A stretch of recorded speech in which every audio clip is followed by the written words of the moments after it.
Continuing on from part one, because part one was like an hour and 30 minutes long. Recently, a bizarre school of thought has emerged around the history of the, what's it called again? Intertowns bus services emergence, claiming that intertown bus service routes are detrimental to bus reliability in some cases. I did not ever mention for all cases, but in some cases there are drawbacks. Like when you send service tree to Loyang Avenue, but the benefits it offers actually outweighs the drawbacks that the now current service tree would face when it comes to like congestion and stuff like that. Basically, we trade off a little bit of reliability for like better connectivity in general between Pongo, Pasir Ris, and Tampines, and would never be accepted in today's bus planning. The reason why it would never be accepted in today's bus planning is because now Singapore charges fares based on like distance fares. And it's not like the old era whereby it's fare stages, and therefore there is actually a reason why in the past SBS decided to merge the feeders to form service tree 38, 60, and combine 63 and 382 together due to a need to hit service performance metrics. Now, I didn't even really say about this. Previously I was more of like going along the lines of like reliability and not really regarding this. Referencing the BSRF, which bus services are benchmarked against in the BCM era, this belief asserts that inner-town routes are prone to bunching. Not all of them, it depends on what kind of route there is. This is such a large generalization. And negatively impact the welfare of bus captains. Again, depends on context. Who supposedly drive much longer before being able to go on breaks, depending on how long the route is. This is a highly loaded statement with a lot of other conflated factors to unpack. Never mind the fact that the literal first route introduced under the currently ongoing BCP 861 is also a an inner town linking Yishun East to Canberra and Khatib. That is which shows their continued relevance even today. Now, 861 is not a good example. The reason why is because yes, 861, like I said in the previous video, it actually does fit the inner town bus service route profile. But you see, they are deliberately trying to hide the fact that 861 was a new service crayon from scratch and has got nothing to do with feeders merging with trunks to form 861 or any of that sort of thing. When introduced, it was a brand new service. However, STC people, the extremist radical bus cult group, who wants long trunk buses to skip stops and destroy the direct connectivity between the intermediate stops, as well as use trunks to eat up feeder bus services and stuff like that.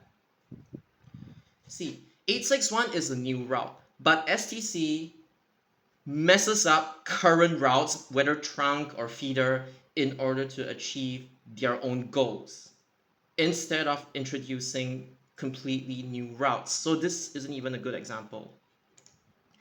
And I know that they embedded this, and I just gotta say one thing. This is completely taking it out of context. The context of this video was basically SG buses.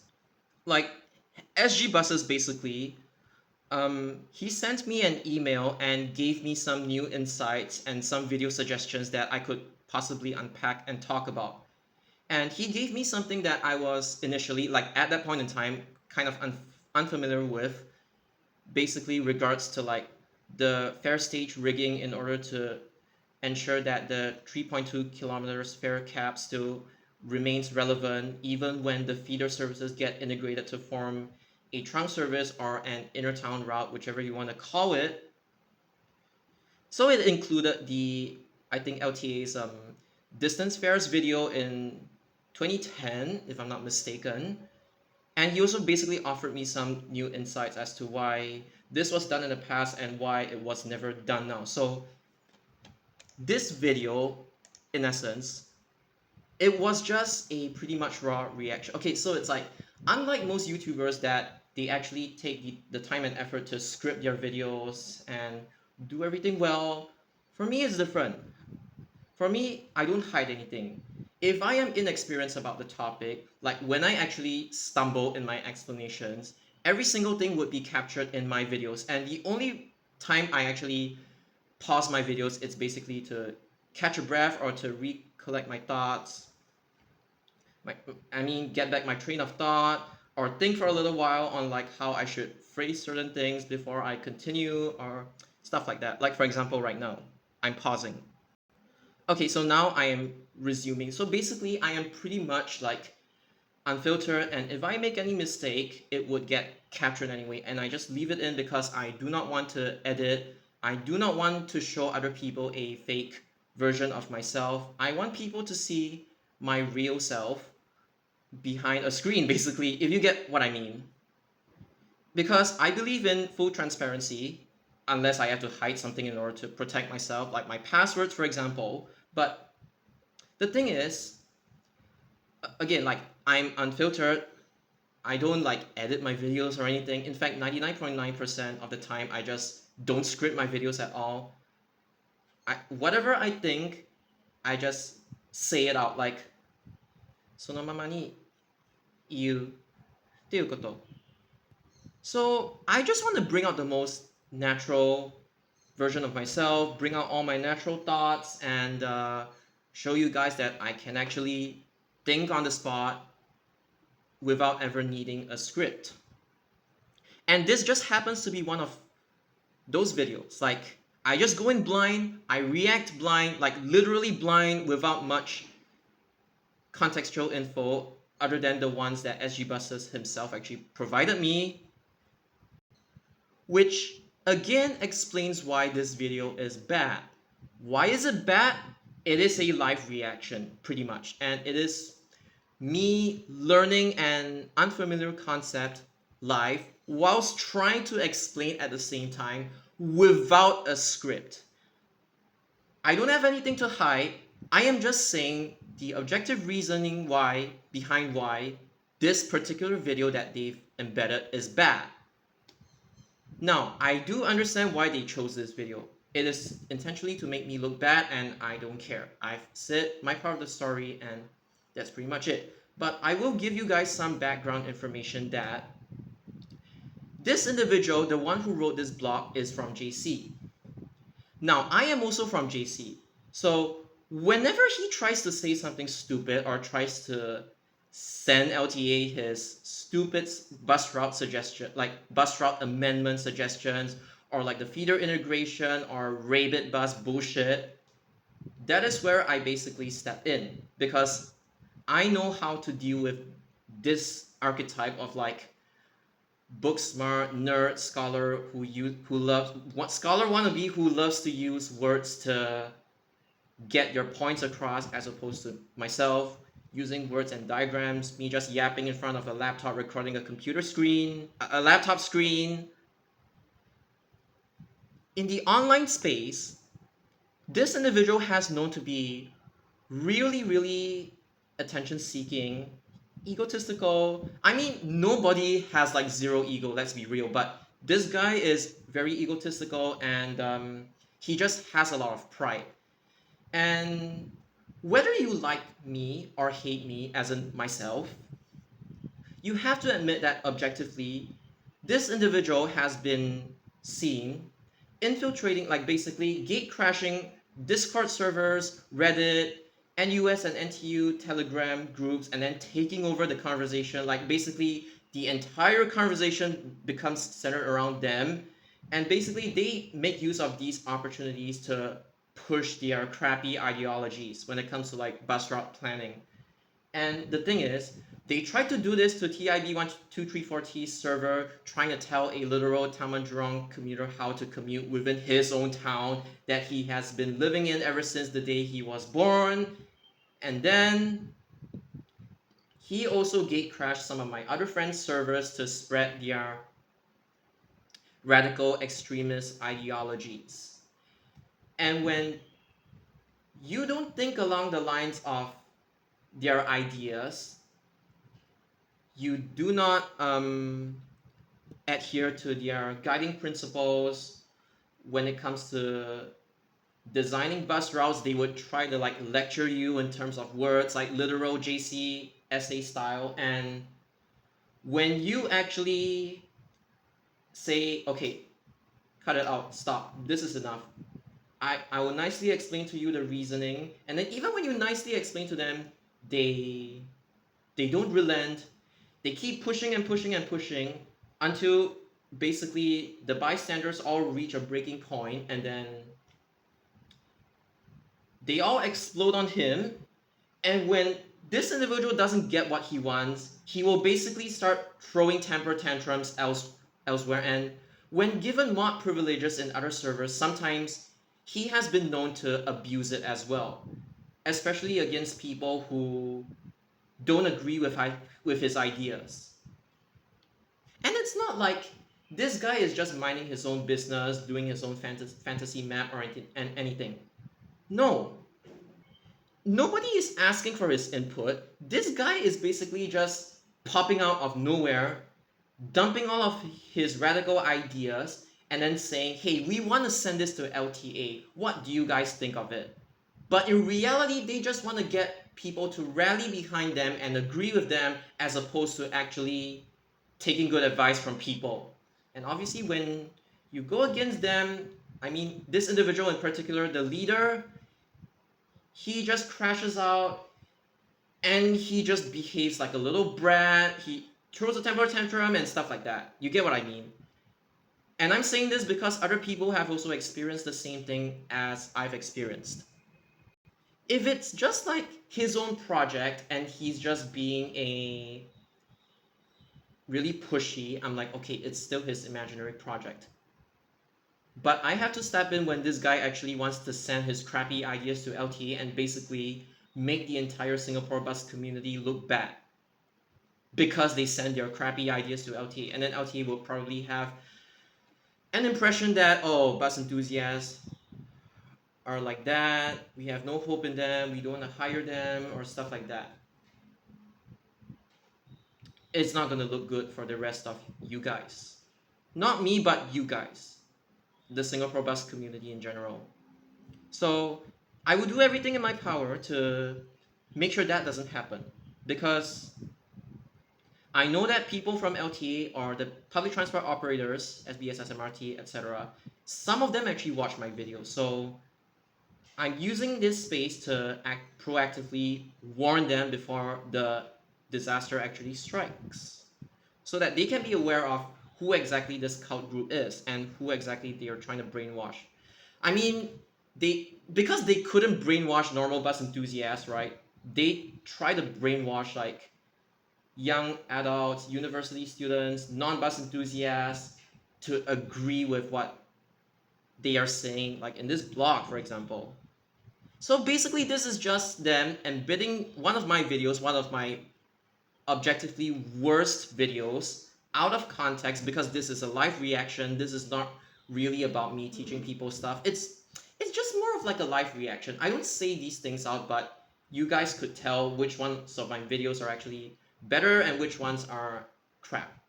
You guys can tell. I'm not trying to hide anything from people. But I do know that they did this intentionally to try to make me look bad. So then you might be asking, why am I giving them so much attention?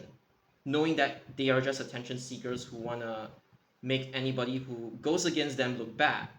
So, number one, they do not earn money from their blog. I actually earn money from doing YouTube.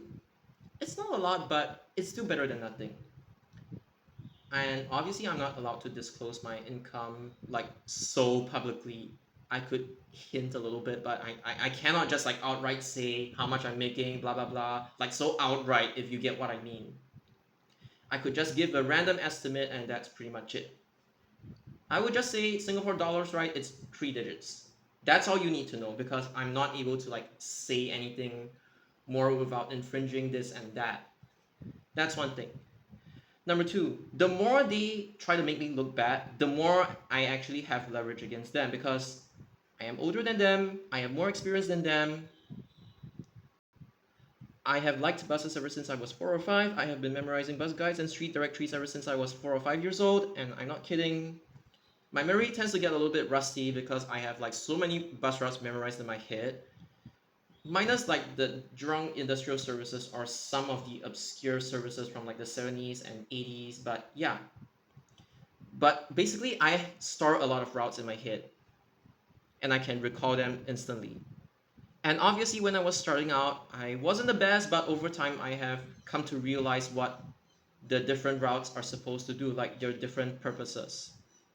Like, for example, why Service 273 calls along the residential side and not the forested side, and why it calls Street 32 drive and why it hub spokes in this direction and not this direction. And I've explained the reasons why you cannot integrate 273 into another trunk service. You want alternatives besides 273, you have 120 that takes you to Circle Line, you have 124 that takes you to Harbourfront. But this, and 273, all of them have their own unique purposes and are not meant to eat each other up. I even talked about like how it is perfectly fine to extend 92 beyond Normanton Park. Like if you want to make it connect to Queenstown, or you want to make it go AYE, Alexandra, and let's say Harbourfront, or even Bukit Merah, Henderson. But nowhere did I say 92 should actually integrate 273, especially if it's like a serious route proposal. If it's just for fun, I'm not gonna care, but if it's a serious proposal that you actually want to send to LTA, yeah, I basically reminded people that you shouldn't bring the congestion along AYE to the 273 commuters. The effects of the congestion, unreliability, frequency being poo-poo, and stuff like that. And I even mentioned that 92 actually has a touch and go concept unofficially over here. This the bus stop along here, it's a hub spoke. Hub spoke from inside to outside and from outside to inside. So if you ever make 92 bidirectional, let's say you want to extend it to Beauty World, right? You would have to call this side and then go out like this. And then when you're coming in, like this, like this, like this. It might seem okay on paper to just extend it to Beauty World, but then you realize that you would be breaking the link from outside to inside. Let's say they're coming from service 7, 156, 165, or even 61, 61, 75 as well. And you want a hub spoke to 92 to go inside. But because you made 92 bidirectional, you are no longer able to enjoy this hub spoke connectivity. And you have to like what? Cross over to the other side. You need to think of rain shelter. You need to think of like elevators on the overhead bridges, underpasses, elevators, blah blah blah, stuff like that. So yes, I basically educate people. So essentially, they try to spread misinformation. It is my job to educate people because I know how to go about talking about a certain topic when it comes to buses and why you should do this or shouldn't do this. The more this individual and his cult group is trying to focus on taking me down, the more leverage I would have against them because nobody really reads their blog. Whereas they people actually watch me. Nobody reads their blog. In comparison, when I show people the kind of nonsense that they actually write on their blog, more people, or potentially even LTA and the public transport operators themselves, will be aware that you shouldn't listen to these groups of people. I am not explicitly, like, saying this or that every single time, but if you know, you know. Like, if you know, you know. And I prefer to leave it as that. So in essence, the more nonsense they talk, the more ammo I have against them. So they want to take me down so badly, right? I could return the favor to them. And I'll let the viewers decide who is more credible. See, I'm not even hiding the fact that this one is literally one of my worst videos. Every time somebody actually does something better than me, I admitted it.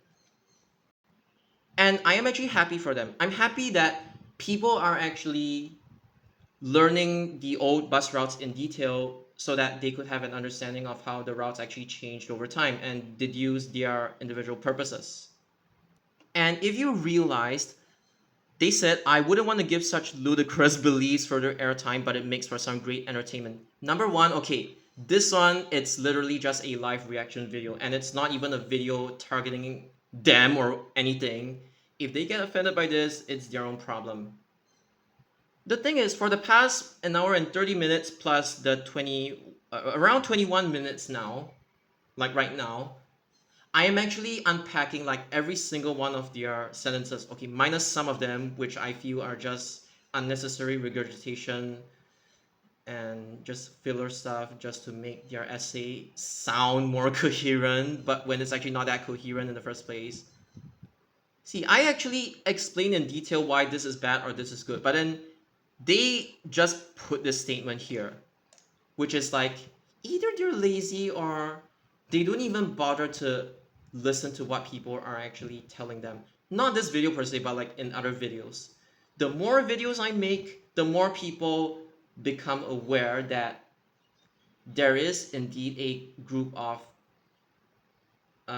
radical extremist cult bus enthusiasts who want to destroy the Singapore bus network.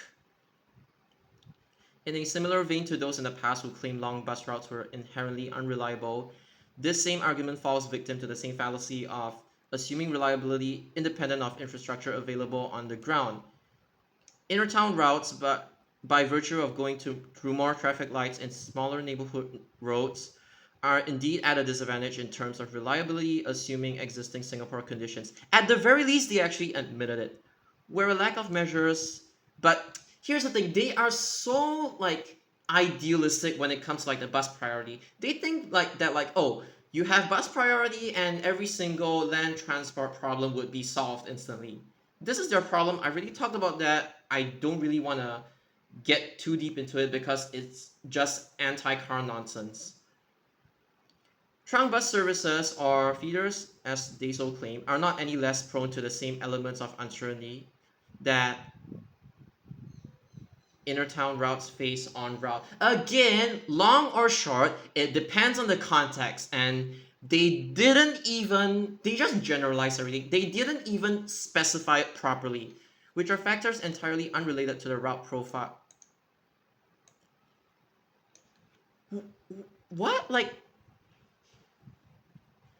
no, it's like your entire blog is like, it's based on assumptions, and then right now you actually throw this thing in instead of like at the top.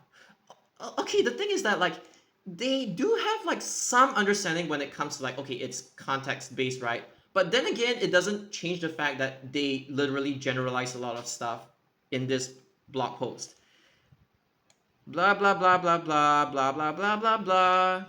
This is just talking about really idealistic stuff that will never happen. The crux of the issue is that even the proper pronunciation for this word? Is it crux or crew, from which the misdirected criticism originates? Most intertown routes today, due to legacy planning practices, operate as loop services. Not all of them operate as loop services. Is Service Tree a loop to you? Is 38 a loop to you? Are you serious? Oh my god. Unless they are actually referring to like 184, 859, 962, and yada yada yada yada. But the thing is that like I didn't even complain about these bus services being loops. They are the ones who wanted to extend 184 to become bidirectional when I literally told them services like 184 and 116, they are more efficient, even 240 as well. They are more efficient as loops with a quick turnaround as opposed to being bidirectional because of the road configuration in their respective areas. I've touched on that so many times already. I don't want to, again, yeah. Okay, this is just talking about like, oh, you loop inside an interchange, but the problem is still there. Okay, fine. Then he's like, in newer uh, inner town services, the issue is, again, in newer inner town services, this issue is resolved through establishing inner towns as bidirectional service. Okay, they gave 992 again because they're saying that, oh, it's bidirectional. There's like Tengah to Bukit Batok, right? So inevitable delays. Okay, this part is technically correct. And then they talked about how this thing was being converted into a bidirectional service, same for like 63, blah, blah, blah. This is actually not wrong per se. But here's the thing, like this, like 63, 173, nobody is changing their routes.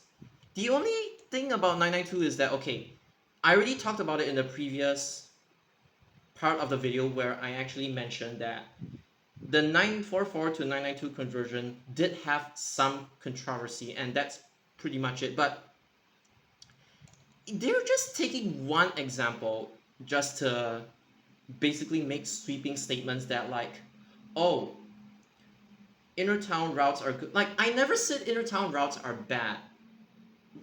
You know the new inner town routes like 861 that they have like crayon? There is nothing wrong with that. My issue is not with inner town routes in general. My issue is with these idiots trying to, because of their vehement hatred towards feeder services, trying to force feeder services to become inner town bus services, even when there is literally no reason for them to become inner town services. Like the passengers didn't even ask for the connections in the first place. Like for example, like 912, 913, 911 East Loop to Sembawang, stuff like that. Just an example, or even 964. Like the way the bus stops are being configured within Woodland, like to the industrial estate, like near Gambas Avenue at Woodlands Avenue 9, basically near Woodlands Avenue 10 or so. It's the bus stop configuration that's actually preventing 964 from extending to Sembawang. But in compensation, there is already 858 along the main route. Because these people just don't understand that, like, trunks or inner town services main route. Although some inner town services like service tree, in this case, if I use that definition, actually goes inside the smaller roads because they are literally just integrations of feeder services in the past. So okay, and feeder services, they go inside the small roads. They don't understand this distinction. Yes, there are exceptions like 28, but it's being taken completely out of context, and the sweeping statements as well. I just cannot with it. Underrated and neglected. Unfortunately, in spite of all the compelling benefits offered by inner town bus services in our bus network, the truth on the ground could not be more stark. Rather than rising fully to their potential as a star player, blah, blah, blah, blah, even with the confines of LTAs, blah, blah, blah, it's almost as if they're being deliberately singled out and sidelined as a group by design. I don't know what the hell they're talking about. Mostly classified as full trunk services because they are. Inner town services are held to the same lower standards that trunk bus services are benchmarked by. Again, depends on context. Like, not every single inner town bus service needs to have like a high frequency, like service 38, for example. Whereas service 3, you could afford to run it at a higher frequency because the people genuinely need service 3. Street 21, Street 71, Tampines Street 21, 23, yada yada yada. And Pongo as well. Pongo TP bus stop.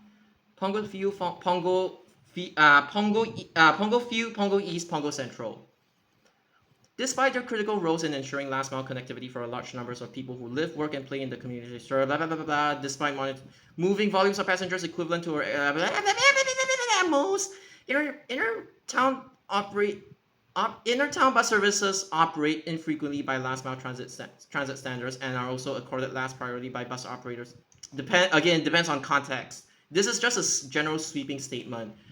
Whereas BCM, they really need to give more examples rather than just like putting it out there. Like, Whereas BCM era regulations stipulate that all feeders must not operate less frequently than, again, the Yishun feeders are an exception. The standards which inner town bus services are evaluated by following the much laxer ones imposed on trunks. 80% of which are to operate at 10-minute hit ways or better, like or higher frequencies, with the rest operating no less frequently than 15 minutes during peak hours, with room for special exceptions, blah blah blah.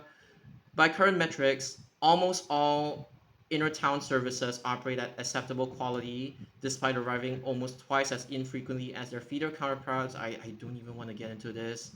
Blah blah blah blah blah blah blah blah. Blah. Bus operators are also not incentivized to improve service on inner town bus services as a result, and even resort to what the Intertown Service 112, formed from the merge, whatever, with abysmal scheduled frequencies to begin with due to lax standards enforced because it's a trunk. All it takes is a little bit of fleet diversion to other services. SBS Transit deems more in need for buses and a pinch of manpower shortage for frequency to nosedive to an eye-watering 40. Ah! Is this outright misinformation? Did the fact that it was a peak hour seem to bother operations managers a single bit?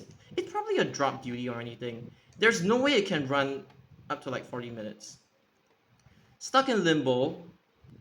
Stuck in limbo, it seems, for these group of bus services that are neither definitively either, but also appear to be a whatever, find themselves shouldering heavy response. Oh my god, the flowery language again. But accorded none of the recognition they deserve, nor the respect they should command as the silent heroes. I am Sonic the Hedgehog. I saved the world of our public transport network, neglected by bus operators and actively disparaged by higher planners. The intertown bus services deserve much better. This next part is more subjective, so it's been left for the last.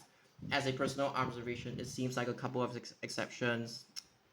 The fleet of Singapore's intertown bus services are generally kept in a much worse condition than the rest until the very recent and still limited.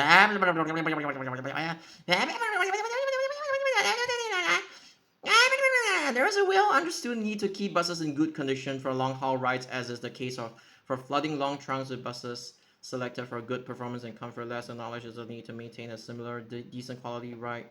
Decent quality when repeatedly moving large volumes of people across short distances. You could just summarize this in saying they need to step up their maintenance efforts for buses in general. This is not needed. I'm not asking, okay, fine, but you're imposing it on bus enthusiasts.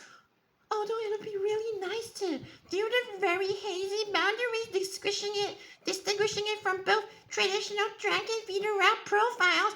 And in Singapore, there's the compounding factor of a fare cap applied on feeder branded bus services too. But there minimally needs to be an acknowledgement, and please don't ignore me, that intertown bus services possess really characteristics that distinguish it from traditional route profile dichotomies, I'm using a tough word, established decades ago, and take these circumstances into account in the planning and operation of various bus services on network. Don't even understand what the hell they're saying. Ultimately, the best outcomes for the 70% that rely on public transport, and where do you get the figure, is through maximizing the potential of each element comprising the network instead setting under our many inter-town services nationwide is a vast, untapped pool of potential abundant service to unlock. He just wants to extend buses for no reason and make the trunks eat the feeders. Half the reason is why that is so is because the highly limited range of operational vocabulary. I'm from JC. I know all of these bombastic words. You should learn from me. Cyclical, cumulative demand in use today erases their presence altogether, which is why this post aims to lower my brain cells. What's also interesting too is how existing inner town services can catalyze, spearhead a major reform. Just kidding, LT will never actually accept you. You can go cry about it. In our bus system to meet growing demand for public transport in a time where existing resources are not expanding quickly enough to match it. Okay, fine. I'll be that's better left for another time. I wish this was your final article, honestly. No, no, but seriously, you see this? This is the tactics used by those people to brainwash non-bus enthusiasts or even the more gullible bus enthusiasts, university students, young adults. So yeah, there you go. But this is genuinely what happens when you do not even try to understand what each and every service is supposed to do, and all you're thinking of is just, I want to extend them. I want my trunks to eat my feeders.